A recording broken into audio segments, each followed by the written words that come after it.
Assalamu alaikum students. In today's lecture, we will learn about the types of crystals, including ionic, covalent, metallic, molecular types of crystals, and then exercise solution will be discussed. Okay. Now students, here we have to discuss the types of crystals or the effect of bonding on the properties of compounds, right? So in the type of crystals, so we say the solids. What is meant by the types of the crystals? Types means different ways in which the three-dimensional arrangements of ions or atoms or the molecules that takes place in the three-dimensional space, right? In which the atoms or ions or molecules they are held together by means of the intermolecular forces among them, right? So you can find the four types of the solids exactly. Namely, they are molecular solids, they are metallic solids, ionic solids, and that are the covalent network solids, right? So one by one, as you can see, in the molecular solids as they are given first. So in these crystals, atoms and molecules they are held together by means of the intermolecular forces. That may be the van der Waals forces, or that may be the forces of hydrogen bonding, as it is being mentioned here. You can see the two structures mentioned. One is the structure of the ice, and that the other one is the structure of the dry ice, which is called carbon dioxide. The carbon dioxide molecules are held together by means of the dipole force. You can see here the molecules which are arranged. Here they are. They are the molecules which are arranged in a three-dimensional form of the carbon dioxide, while in case of water, the molecules of water containing hydrogen and the oxygen in them, they arrange them in cells that they undergoes hydrogen bonding to give the hexagonal structures, right? So this is what we say the structure of the ice is being formed as the molecules are held together by means of the intermolecular forces. So that's why these are called molecular crystals. Okay, now come to the next one. Here we have the second type of crystals are that of the metallic solids or the metallic crystals. Metallic crystals they consist of the atoms of the metals which are held together by means of the electrostatic force of attraction, right? So what happens in it? We say the there is a pool of electrons in which positive ions are embedded. So this one gives rise the structure of a metallic crystal, right? Here the atoms they are held together by means of the metallic bonds. Metallic bonds is actually the interactions between that of the free moving electrons and that of the ions which are held together, right? So you can see here the structure of copper metal is mentioned with the copper metal carrying the positive charge in it, while outside here there are residing the electrons or the valence electrons which are given out, right, to form the metallic bonds. Okay, Ji. Now this one is termed as the metallic solid. You are familiar with gold, silver, or copper. They have the different one bondings in them, but they all have the metallic bonding. The size of some of the atoms will vary. That can be small or that can be bigger one for the different one metals. And what you say, the number of valence electron given, that will determine that the metal will be the having the softer structure or that of the rigid or the hard structure, right? So this is the type of crystal which is termed as the metallic crystal. Once again, it is formed by the atoms of the metals which are held together by means of the electrostatic force of attraction between the positive ions of metal and that of the valence electrons which are given out or they become free or they get ionized, right? So it is just like a pool of electrons in which positive ions are embedded, right? So this is what we say is the metallic crystal structure. Here we have different metals included in it: silver, copper, or gold. You can also name that of the sodium, potassium, magnesium. Now here comes the next type of the crystal. These are called the ionic crystal. You know very well the most common substance we use as ionic crystal, that is the sodium chloride, right? Now sodium chloride consists of two ions in it. One of them is a cation and the other one is an anion. Cation is holding a positive charge on it, while anion holds a negative charge on it. Right? So this is the structure of the sodium chloride which is given, while the second one, it is the structure of the calcium chloride in a three-dimensional space. Right? So you can see the formation or the arrangement of the ions is different for both in sodium chloride as well as in the calcium chloride. Right? So here they are present, as you know, one of the cation is formed by the loss of electron, while anion has got an electron, so the electrostatic force of attraction of the opposite charges held together in the form of the ionic crystals. Right? So it includes sodium chloride or that of the calcium chloride. There are so many other examples of it also. That can be calcium carbonate, that can be magnesium chloride, magnesium sulfate, etc. Here we have the last one type of the crystals, that is the covalent network solids. As the name is indicating itself, that the type of the forces which will hold the atoms together in the fluid form or in the rigid covalent structures, that are the covalent bonds, right, which will hold them together. Right, here there are the two main examples which I mentioned. One is diamond and the other one is graphite. Both of them, they contain only carbon in them, but the arrangement of them is totally different from each other.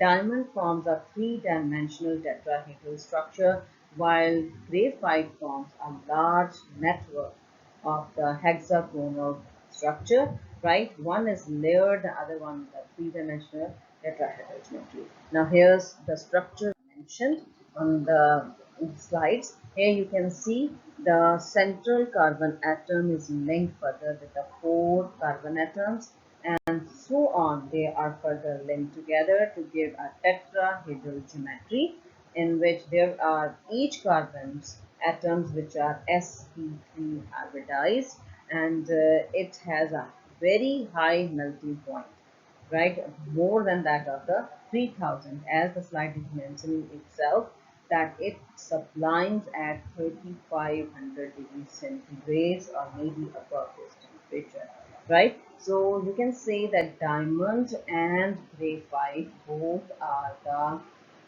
what you say, they are the allotropic forms of carbon. What is meant by the allotropic forms? Means one is the element, but its existence is there in so many different physical states, right? So diamond occurs in the form of a tetrahedral geometry in which carbon to carbon there are present pure covalent bonds, right? Although the covalent bonds are weaker than that of the ionic ones, but here we have throughout the rigid covalent bonds are directional covalent bonds which are present between the carbon atoms. A three-dimensional arrangement specifies that it is a strong one structure and it has a high melting boiling point, which indicates that the structure is so hard. Right? Now come to the next one, the structure of graphite. You can see these are also the carbon atoms. These are the carbon atoms which are held together by means of the covalent bonds. But each carbon is making three covalent bonds, and the fourth one is the this one, weak van der Waals bond, which is formed between the atoms of one layer with the atoms of the second layer. You can see the arrangement is totally different. It is a hexagonal structure of the carbon atoms in which they are existing. They are present in the form of the layers. So that's why we say diamond is so hard while graphite is the softer one sometimes, right? This one is a good conductor of electricity while diamond is rigid and hard. No free electrons present over there, so that is a bad conductor or non-conductor of electricity. Here we say the carbon is sp2 hybridized. One of his electrons get free and that electron is capable to move from in between the layers. That is this what you say, the broken line telling you that electrons movement from up to down there. And along with the distance here, it is being mentioned over there that what is the distance between the two pairs. Okay, this is the structure of. Now here there comes what the particulars of the crystals they are being mentioned over there, that molecular crystals, how the atoms they are placed, whether they are polar or non-polar. You can see in the molecular crystals, the atoms they may be polar or they may be non-polar. For example, in case of carbon dioxide, the molecules are non-polar, but if we say the structure of ice, so the molecules are polar, right? The forces which are present in them, they are the van der Waals forces in case of the, what you say, carbon dioxide, but in case of the water, there is present hydrogen bonding, right? Now, the molecular crystals, they are fairly soft. They have low or moderately high melting or boiling points. They are poor conductors of heat and electricity. Along with the examples are also being mentioned there. The first one given is the atomic crystals. Atomic crystals in which atoms are only had together at the same time. The forces present in them are very, very weak forces. They are London dispersion forces which are present in them. They are very soft, very low. Means you can say the properties, the physical properties, that depends upon the type of force present in them and what about their strength. Weaker is the force, less is the strength, and all these parameters, melting, boiling, density, or different one factors, evaporation, all will be having low values. Right? Now, example of the atomic crystals, they are the noble gases. Now, very well noble gases exist at the room temperature. They do exist as the gases. So they when it comes to the solids at a very, very, very low temperature.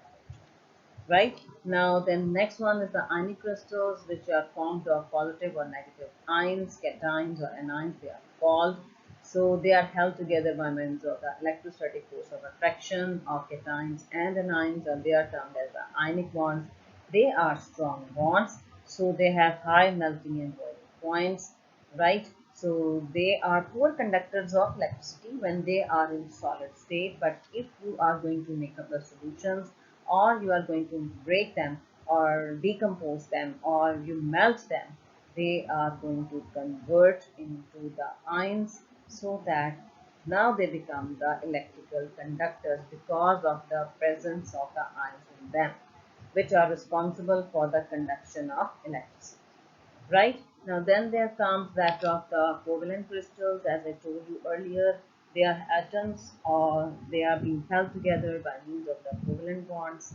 They can exist in the form of networks, or they can also exist in the form of the solid crystals, a three-dimensional solid, right? The covalent bonds they are hard, having high melting boiling points, and they are poor conductors of electricity in case of diamond. But the graphite is considered as the what?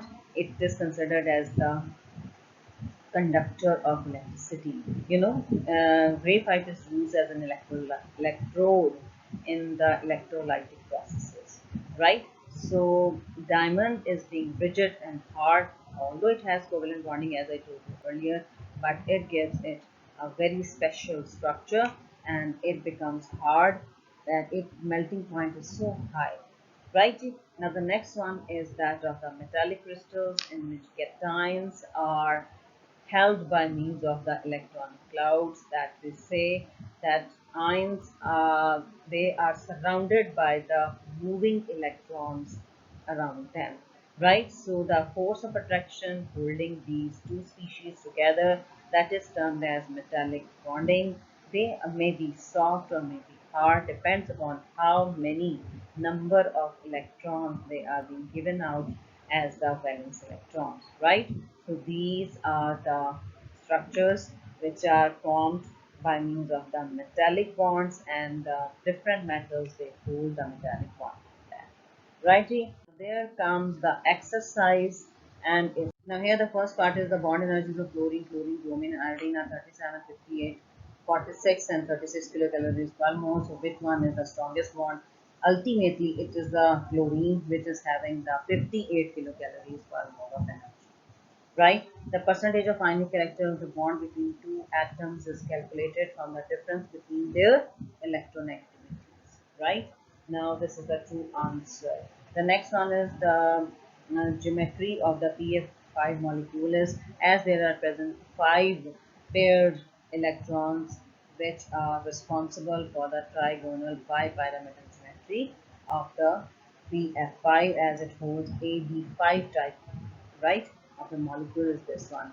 sp3 hybridization is not important. Actually, this will come as not important in describing the bonding in. It will be AgCl because all the others H2 plus, CCl4, NH4 plus, they all have sp3 hybridization in them.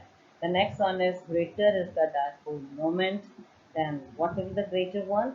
Greater is the ionic character, definitely, right? So this is the first one. Then the next one is water molecule bond angle in water is 104.5 and not 109.280 degrees because of, now what will be the answer? Here there are present lone pair to lone pair repulsions, right? It is lone pair to lone pair repulsion which will give rise the bond angle to be reduced more. That's why there will be the repulsion between the two. What you say, the here it is given the answer lone pair to lone pair version is maximum here.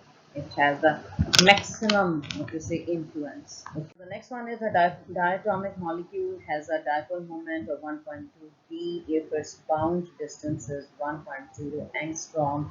What fraction of electronic charge E exists on each atom? So you have to find out Q. We have the equation mu is equal to q into r. The r is given in the form of angstrom. Convert it into the picometers or meter, and then convert the, I think it convert it into meter, and then convert the debye as well into coulometer, and then you have to put it up in the equation to find out the charge. So it will comes out as 25 degrees of 25% of electrons, right? Now, the next one is what is not the characteristic of the pi bond? The answer is that of the pi bond is formed from the hybrid sp bond. This is not the characteristic, while all the others are the characteristics of the pi bonds, right? Now, the next one is in the formation of N2 plus. From N2, the electron is removed from which, that is sigma to the x orbital, right? So it is the highest one orbital which is lying above in the bonding area, bonding molecular orbital region, right? The last one is according to Western theory, the most probable shape of the molecules having four electron pairs around the central atom is, this one will be four pairs are in present, so it will be tetragonal geometry.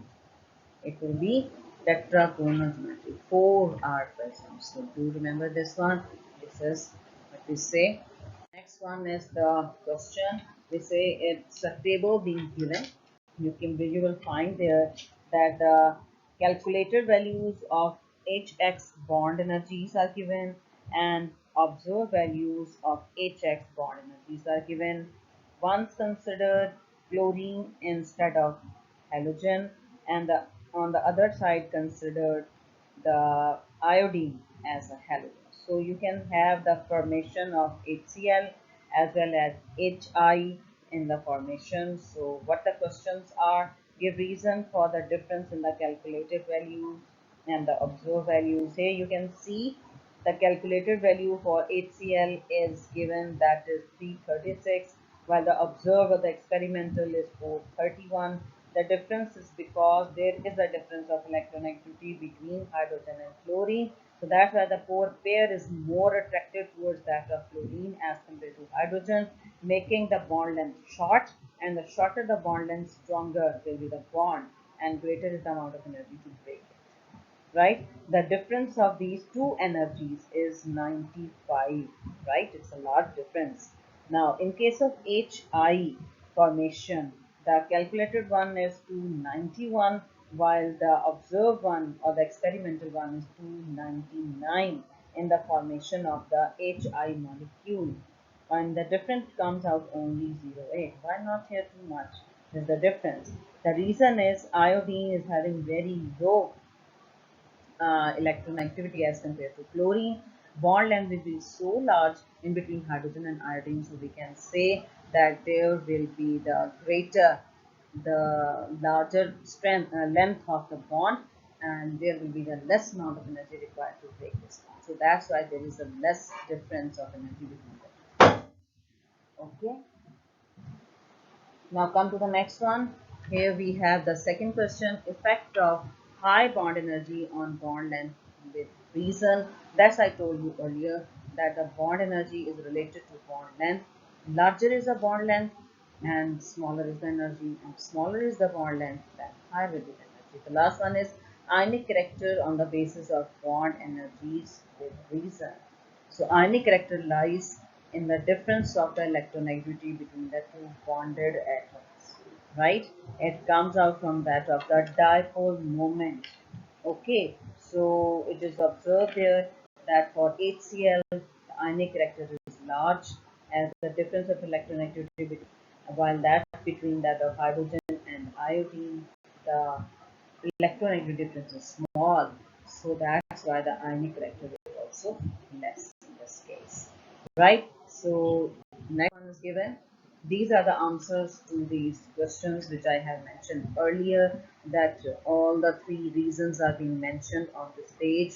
You can read it and you can understand it well, right? Now here the numerical is given, that is giving you the dipole moment, which will give you the ionic character percentage, right? The same type you have done in the example of HF mentioned in your book. Here it is given that you have to find out the two types of the dipole moment, that is observed one and the calculated one. Calculated one is the theoretical form and observed one is the what to say, that is the experimental form, right? And then you will apply the formula, percentage ionic is equal to that of the observed dipole moment divided by theoretical dipole moment multiplied by 100. So you will get your answer. Here it is given that is the dipole moment of HCl is 1.03 d. It is the observed one, the experimental value, and the distance between the atoms is 127 picometers.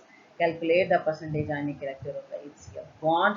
So now you have to do, first of all, convert this distance into meters by multiplying this picometer value by 10 to the minus 12, so that you will get your answer in terms of meters. Then Q is, you should know very well, you should remember this value, 1.302 inspired for 19 minus 19 coulombs. The formula applied is mu ionic is equal to Q into R. It will give you the value that will be the calculated one, right? 1 device equal to 3.366 in 10 to the minus 30 coulombs. Now apply this and you will get that of the conversion of the meter coulombs into that of the device. So mu ionic is calculated as 1.6022 10 to the minus 19 coulombs multiplied by, it is 1.27 in 10 to the minus 10 meters after conversion of picometer into meter, right?